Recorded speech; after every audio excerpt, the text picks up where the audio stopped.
Isa nga sa nagiging basihan ng ating mga kababayan dito sa Pilipinas kapag usapan nga pong big bike yung mga tunog nga po na naka inline 4 engine.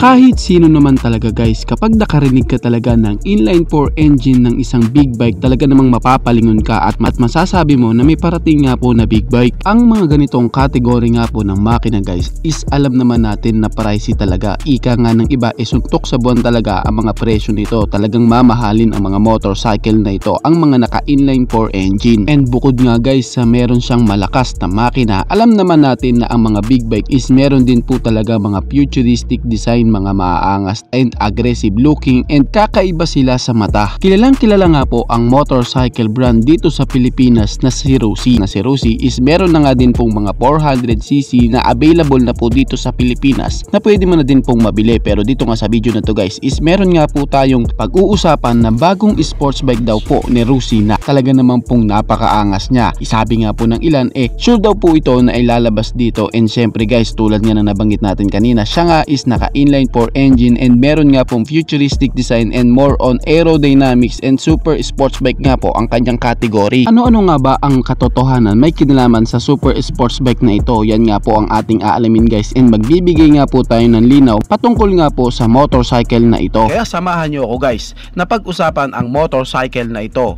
Pero bago yan, baka pwede naman na pa-subscribe ng aking YouTube channel. I-click mo na din ang notification bell para maging updated kayo sa mga susunod na i-upload ko. Guys, baka pwede naman na pa-like and follow ng aking Facebook page. Nasa description po ang link. Kaya make sure guys na tapusin nyo ang video na ito para malaman nyo ang information may kinalaman sa motorcycle na ito.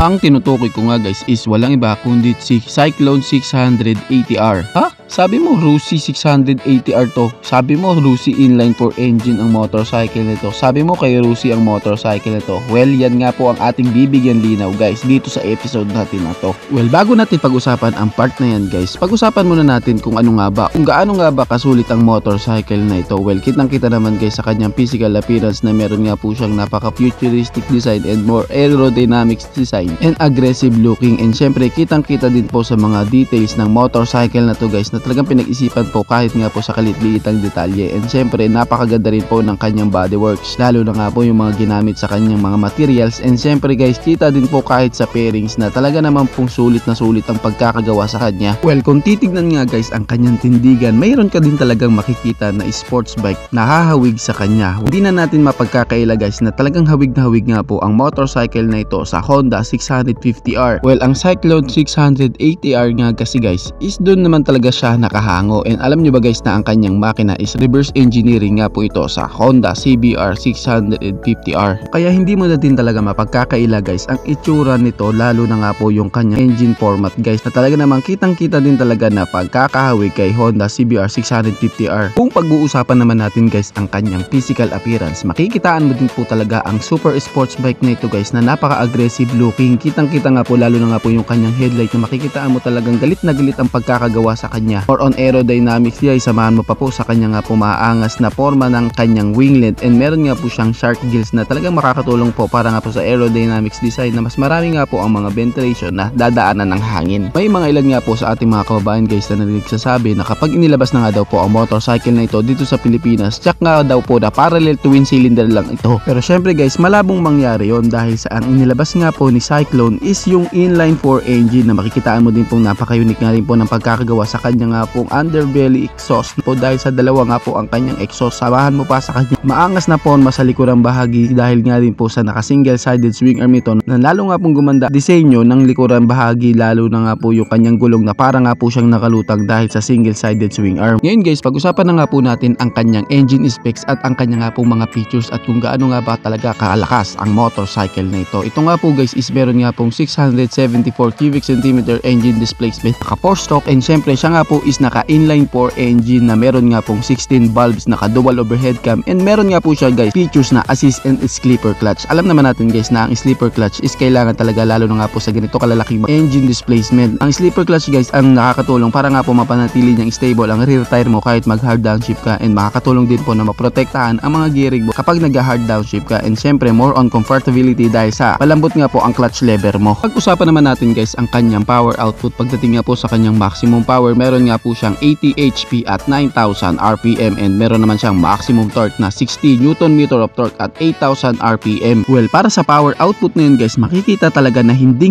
na din talaga ikaw mabibitin, lalo na nga po sa kanyang arangkada na meron nga pong malakas na torque, and meron din po siyang more on aerodynamics design dahil sa design ng kanya nga pong wing length na nakakatulong nga po para sa karagdagang downforce, lalo na nga po kapag nasa high speed situation ka na, and syempre yung kanya nga pong gandang disenyo ng kanyang shark gills na makakatulong din po para sa daanan ng hangin para nga po malis ang air dragging. Ngayon guys, pag-usapan naman natin ang kanyang braking system. Yes po, napakaganda nga po ng kanyang braking system dahil meron nga po siyang dual disc sa kanyang unahan and single disc sa likuran, and ginagamitan nga po siya guys ng Brembo brake caliper, kaya makakaasa ka na meron nga po siyang malakas na stopping power, samahan mo pa sa single sided swing arm, unique na disenyo. Syempre guys, bukod nga po guys sa kanya nga pong caliper na Brembo brake caliper, meron nga rin po itong features na dual channel ABS o anti-lock braking system. Kaya goods na goods talaga guys ang braking system ng motorcycle nito dahil makakaasa ka meron siyang malakas na stopping power, pero meron din pong safety features na ABS. Bukod nga guys sa ABS o anti-lock braking system, meron din po siyang features na traction control. Syempre guys, pagdating nga po sa kanyang panel gauge, ito nga guys is ginagamitan ng full color TFT display panel gauge. Dito nga guys sa panel gauge nito makikita mo lahat ng information ng motorcycle na ito. Ngayon guys, pag-usapan naman natin ang sukat ng kanyang mga gulong. Sa unahan, meron nga po siyang sukat na 120 by 70 by 17, at sa likuran naman guys is may sukat nga po na 180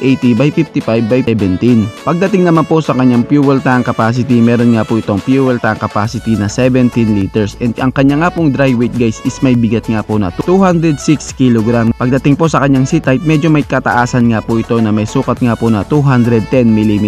Pagdating naman po sa kanyang mga suspension guys, naka-inverted fork nga po ang kanyang suspension sa unahan, and naka-monoshock naman po ang suspension niya sa likuran. Ganda nga po ang disenyo ng kanyang windshield, samahan mo pa po saka natutupi nga po ang kanyang side mirror. Maganda rin po guys ang materials na ginamit po sa kanyang mga upuan, lalo na nga rin po yung disenyo ng kanyang pinion seat na meron din pong butas para nga din po karagdagang aerodynamic sa motor. Ngayon ang tanong, sigurado ka ba talaga na si Rusi ang maglalabas ng motorcycle na yan dito sa Pilipinas? Well, ito na nga guys yung aking binabanggit na magbibigay linaw tayo patungkol nga sa mga tanong na yan. Well, kung usapang ilalabas ni Rusi dito sa Pilipinas, well yes naman guys. Alam naman natin po na si Rusi is nag-aangkat lamang po ng mga motorcycle mula nga po sa bansang China, and alam naman natin guys na katay up na po ni Rusi ang brand na Cyclone. Si Cyclone na nga rin po guys is nagtitiwala kay Rusi na ilabas nga po dito sa Pilipinas ang kanilang mga motor. Sila nga po ang nagiging official dealer ni Cyclone dito sa Pilipinas. Ito nga guys ang isang big revelation. Ngayon nga guys is wala pa naman pong binabanggit si Rusi na sila nga iaangkat nila ang motorcycle na yan dito sa Pilipinas, pero malaki po ang tsansa guys kasi alam naman natin guys na si Rusi is mahilig nga po magsorpresa dito sa atin, katulad na lang po sa mga senaryo ng kanilang mga big bikes na nilabas dito, yung mga 400cc na hindi nga natin inaakala na ilalabas dito sa Pilipinas, pero ngayon nga is available na po. Kaya baka di natin mamalayan guys na bigla na lang din pong ilabas ang motorcycle na yan. Sa ngayon nga po is wala pa naman pong konkretong ebidensya na inangkat na po ni Rusi ang motorcycle na yan dito sa Pilipinas, kaya wait muna tayo. Kaya kung may update po patungkol nga po sa motorcycle ito, agad ko din naman po kayong sasabihan. Isa nga guys sa binabash na motorcycle brand dito sa Pilipinas si Rusi, and alam naman natin guys na yung mga 400cc nila is medyo may pricey na din talaga. Alam nyo ba guys na ang mga inaangkat ni Rusi na motorcycle na mga higher engine displacement is mga premium motorcycle nga po na nagmula sa China, kaya mauunawaan mo din sana na ang presyo niyan medyo may kataasan. And laging tatandaan guys, si Rusi po is nagdi-dealer lamang po ng motorcycle dito sa Pilipinas, hindi po sila mismo ang gumagawa. Kaya katulad na lang guys sa ating napag-usapan na motorcycle na super sports bike, talagang maasahan din natin na medyo may presyo nga din po, ang medyo may kataasan din po ang presyo nito, pero alam naman natin guys, din naman kailangan magpresyo si Rusi, kaya talagang kaabang-abang po na ilabas na ang motorcycle na yan dito sa Pilipinas, ang Cyclone 680R. Kayo guys, ano ang masasabi nyo sa motor na ito? Paki-comment naman ang inyong reaksyon. Maraming salamat po. Bago matapos ang video na to guys, baka pwede naman na pahingi ng isang like mula sa inyo bilang pagsuporta sa ating munting video. Maraming salamat po. So pwede mo na rin i-share para din malaman ng iba nating mga ka-rider. Sa tingin ko guys is dito ko na lamang po tatapusin ang ating vlog. I hope na nag-enjoy kayo sa aking hinandang video para sa inyo. Pinasisigla ko din kayo guys na i-subscribe ang aking YouTube channel. I-click mo na din ang notification bell para maging updated kayo sa mga susunod na i-upload ko. So dito ko na lamang po tatapusin. Maraming salamat po. Ichi boy. Thank you!